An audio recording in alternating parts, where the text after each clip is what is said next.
Hi students, now that you have learned about nouns in the first chapter, we are going to move on to the second one, which is pronoun. Now in BM, pronoun is called kata ganti nama.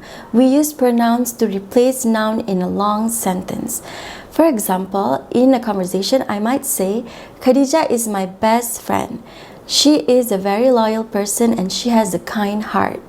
So instead of repeating the name Khadija by saying Khadija is my best friend, Khadija is a nice person, and Khadija has a kind heart, I replace the name Khadija with the pronoun she. So we use pronouns to avoid repetition in conversation. Pronouns are words like I, you, we, they, he, she, and also it. Now that you have understood the function of pronouns, let's jump into the chapter and learn 5 different kinds of pronouns. Let's start. So there are 5 types of pronouns we're going to look into today. The first one is subject pronoun. The second one is object pronoun, possessive pronoun, intensive pronoun, and also relative pronoun. Let's start with subject pronoun. So basically these are the most basic form of pronouns. It is the word I, you, we, they, he, she, and also it. So for you can see S and P there. Basically S means singular and P means plural. For you can use it for singular and also plural. Basically, here are the meanings of the words. I'm sure you know all of this. I, saya, you, awa, or awak semua. Because for you, we can use it for both singular and plural, like I said before. We, kami, they, mereka. He is for a boy, she is for a girl. It is basically for things or animals. Okay, for subject pronoun, things that you have to focus on is the verb. Look at the table there. I want ice cream. So the verb want here, nothing happens to it when you use the subject pronoun I. You want ice cream. We want ice cream. They want ice cream. But whenever we use the subject pronoun he, she, or it, look at the verb there. Something changes. We add s to it. He wants an ice cream. She wants an ice cream. It wants an ice cream. For subject pronoun, it's very simple. Just remember, I, you, we, they, nothing happened to the verb. But he, she, it, you will add s to the verb. Now, let's look at object pronoun. Me, you, us, them, him, her, and also it. Basically, it carries the same meaning as I, you, we, they, he, she, it. But those are subject pronoun and these are object pronoun. Basically, it means the same thing, but how do we know which one to use? Should we use subject pronoun or object pronouns? So, how to know which one to use is basically on the position of the pronoun. If the pronoun is situated before the subject, you will use subject pronoun, the one that we discussed just now. I, you, we, they, he, she, it. But if the pronoun is situated after the verb, then we will use object pronoun. Me, you, us, them, him, her, and also it. Look at the example here. She asked me to finish the homework. So the pronoun me comes after the verb ask. So that's why we use the object pronoun me. They asked you to finish the homework. They asked us to finish the homework. I asked them to finish the homework. They asked him to finish the homework. They asked her to finish the homework. I asked it to stay quiet. So I'm going to highlight the verb here. The verb is ask. Okay, as you can see, I'm going to underline the verb. And the one in red is the object pronoun. As you can see, it comes after the verb. So the one in white here, she, they, I, they, and also I. So this one here is the subject pronoun, the one that we learned just now. So as you can see, the verb is in the middle. So if it comes after the verb, you're going to use object pronoun. If it comes before the verb, you're going to use subject pronoun. Now, pause this video and try to do this on your own. And after that, you can play this video again so we could discuss the answer together. Okay, so if you are done, let's discuss together. So the first one, the answer is I like traveling. So So why don't we use me? Because the verb here is like, and these pronouns come before the verb. So we are going to use the subject pronoun, which is I. The children are as hungry as. So the verb here is are hungry. So it comes after the verb. So we are going to use the object pronoun. Okay, so which one is the object pronoun? Is it we or us? The answer is us. Number 3, all the students passed except. So this one comes after the verb pass. So it will be object pronouns me. Who's there? It is me. Because it comes after the verb is. This one, the verb here is love. So this comes before the verb love. So we are going to use subject pronoun. The answer is they. Is that the man you told me about? Yes, that is him. Okay, because it comes after the verb is. We all like cake except. So this one comes after the verb like. Okay, dia datang selepas the verb like. So we are going to use her. He will get a new phone soon. His sister isn't as tall as him. Is that chocolate for me? So just remember, subject and also object pronouns. So for subject pronoun, if you have a pen and a piece of paper, make sure you write it down. I, you, we, they, he, she, it is the subject pronoun. For object pronoun, it is me, you, us, them, him, her, and also it. So verb will be in the middle. If it comes before the verb, you use the subject pronoun that I listed just now. If it comes after the verb, we are going to use the object pronoun. Let's move on to the possessive pronoun. There are two ways to show possession. Possession means kepunyaan. There are two ways. The first one is the one on the left. I'm going to highlight here, the one in red on the left, and the second one is the one in blue.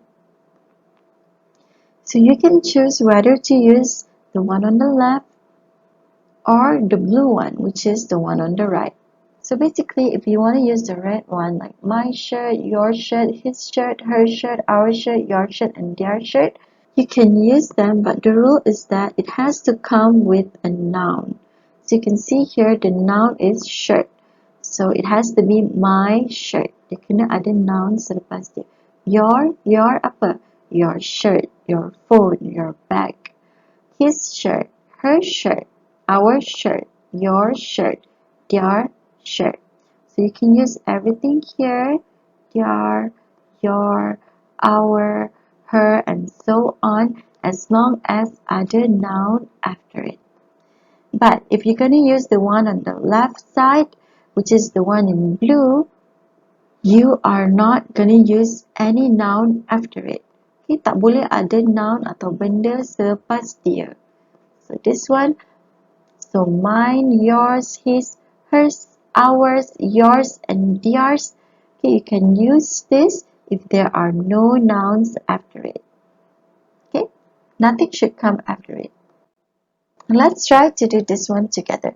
Is this cup your or yours? So we can use your here if there is a noun after it, but there is no noun here, so we are going to use yours. This coffee is no noun here. Okay, it is at the end of the sentence, so we are going to use this one. That coat is mine. Okay, as you can see, in these three first questions, the noun comes before it. Cup, coffee, coat. So we're going to use the one in blue. Number 4, he lived in her house. Okay, her. Why? Because there's noun here. Other noun, house after it. You might want your phone. Okay, because there's a noun after it, we're going to use the one in red. The new car is, there's no noun after it, so we are going to use yours. Okay, as you can see, it's at the end of the sentence, there's no noun here. She cooked our. Okay, ada nouns lepas dia food. Don't stand on my food. She gave him her suitcase. I met their mother. Okay, it will be easier if you already jot down the possessive pronoun. Okay, make sure you have a pen and a piece of paper. You can go back to the previous slides and you can also jot it down, and then you can try to redo this exercise if you have any trouble. Now let's move on to intensive pronoun. So basically these are the ones that have self after it. So me will become myself, you yourself, but you for plural yourselves. Look at the spelling there, it changes to VES. We ourselves, they themselves. Whenever it's plural, the spelling will change to VES. He himself, she herself, it itself. Make sure you jot this down so we can do the exercise together. Let's look at the example first. Myself, I can do this myself. Saya boleh buat ni sendiri. Yourself, you yourself are to be blamed for this confusion. Diri awaklah yang perlu disalahkan atas confusion ini, atas kekeliruan ini. Yourselves, you need to do it yourself. You kena buat benda ni sendiri. For example, I'm talking to my students. You need to do it yourself. So I'm going to use the plural form with VES because I'm talking to a lot of people. Themselves, they have to look for funds themselves. Mereka kena cari dana dengan sendiri. Himself, he painted this himself. Dia lukis ni sendiri. Herself, she wrote the song herself. Dia tulis lagu ni sendiri. Itself, the dog opens the door itself. Anjing itu buka pintu dengan sendiri. Okay, let's try to do this exercise together. We built a garden shed by ourselves. Jordan is a boy, so the answer is C. Himself a sandwich, complete with pickles. I'm a little nervous about walking by myself after dark. The twins are growing up fast. They're already walking by themselves. Jennifer sewed her dress herself. Now let's move on to relative pronouns. Here are all the relative pronouns. Who, whom, whose, which, what, where, when, and also that.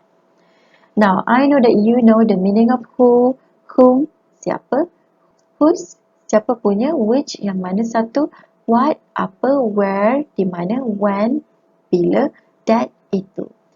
But when these words serve as relative pronoun, basically it means the same thing, which is young. In BM, we call it young. Okay, I'm going to write it here. Yang mana satu? Yang itu.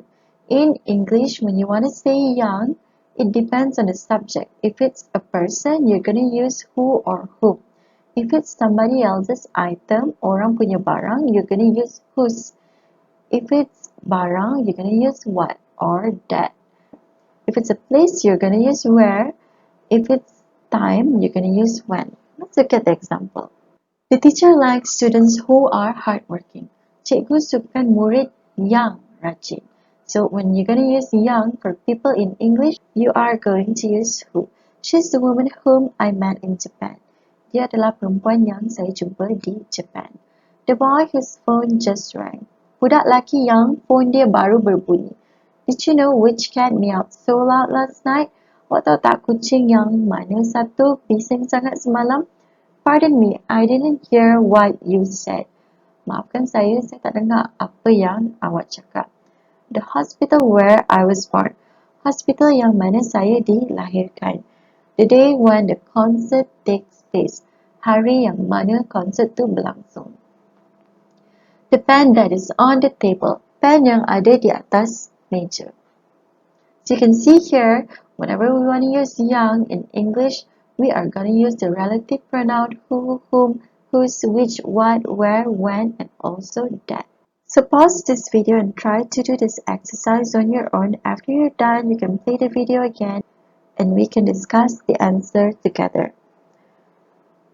Now let's discuss. This is the town where I spent my childhood. The answer is where, because it is talking about place. This is the house which I was born in. So look at the noun here. So this one is a place, so you're going to use where.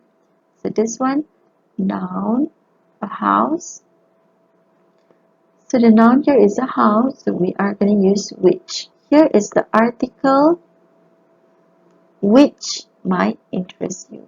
Ini adalah artikel yang mungkin akan menarik minat awak. This is Alia, whom you met last year. Okay, because Alia is a person, we are going to use whom. The people, okay, so look here, the noun here, people who live next door are very nice. The only thing that matters is to find our way home. The answer is that. That was the kid whose birthday party was fun. Okay, itu adalah budak yang birthday party dia seronok. Okay, we are going to use whose untuk menunjukkan kepunyaan seseorang. Birthday party siapa? Birthday party budak tu. Gone are the days when. Okay, because this is time, so we are going to use when. When me and my friend hung out every day. Now, for relative pronoun, we are going to use who and whom for people. Now, when to use who and when to use whom. So basically, we use whom when it is the object in the sentence. Remember, we learned subject and object pronouns. So if it is subject, you are going to use who. But if it's object, you're going to use whom. So the trick is, if it can be substituted by him or her, kalau dia boleh ditukarkan dengan him ataupun her, then you are going to use whom. Because if you still remember, him and also her belongs to the object pronoun. Okay, you still remember subject and object pronoun? Subject, I, you, we, they, he, she, it. Object, me, you, them, us, him, her, and also it. So because whom is object, if you can substitute by him or her, you can use whom. Let's look at the example. I should talk to he or him. So the answer is I should talk to him. Because if you still remember, this is the verb here and it comes after the verb. So we are going to use object pronouns. I should talk to him. So when you are asking the question, you should ask, whom should I talk to about the subject? I should talk to him. He or him ate my sandwich. The answer is he. Why? Because this is the verb and it comes before the verb. So we are going to use subject pronouns he. Because you use subject, you are going to use who. He ate my sandwich. Who ate my sandwich? He ate my sandwich. Let's look at the sentences here so you would understand better. Now remember, who is for subject and whom is for object. Also keep in mind he and also him, so you can substitute it. If you can substitute with he, because he is subject pronoun, so you are going to use the subject who. But if you can substitute with him is object pronoun, so you are going to use whom, because whom is also an object. Okay, remember? Who is the subject, whom is the object. Look at number 1. Choose whom you want. So if you're going to change the sentence, you're going to say, I choose him. I choose him. So you are going to use object pronoun, choose whom you want. Show the door to whoever disagrees. So who disagrees? He disagrees, not him disagrees. So we are going to use whom. Whom did you see? I saw he or him. I saw him yesterday. Because we use him, we are going to use whom. A man whom I recognize left the theater. So why do we say this? We say whom I recognize because I recognize he or him. I recognize him. Because we use him, we are going to use whom. He is the one He is the one who we think will give up first. Why do we use who? Because who will give up? He will give up or him will give up? He will give up. So we are going to use who. We don't know whom you are talking about. I am talking about him. Because we use him, we're going to use whom. I never met anyone who looked so tired as she. Who looked tired? She looked tired. He looked tired. So because we don't use her, we use she, we are going to use whom. Whom do you trust? I trust him. Who do you think should stay behind? I think he should stay behind. This is the doctor who helped Julia recover from her illness. We use who because who helped Julia recover? He helped Julia recover. This is the girl whom he fell in love with in Madrid. He fell in love with her because we use her, which is object pronoun, so we are going to use whom. So just remember, if you can substitute with he or she, then you use the subject pronoun who. But if you can substitute with him or her, you use the object pronoun whom. This is another exercise that you can try on your own. It's a bit difficult, but after you do it 100 times, let me just rephrase that. After you do it many times, you'll be able to differentiate between who and whom already. So that's it for today. I hope you enjoyed today's class. If you have any question, you can always send me an email or you can also ask the question on GC. I'll talk to you in the next chapter. Bye.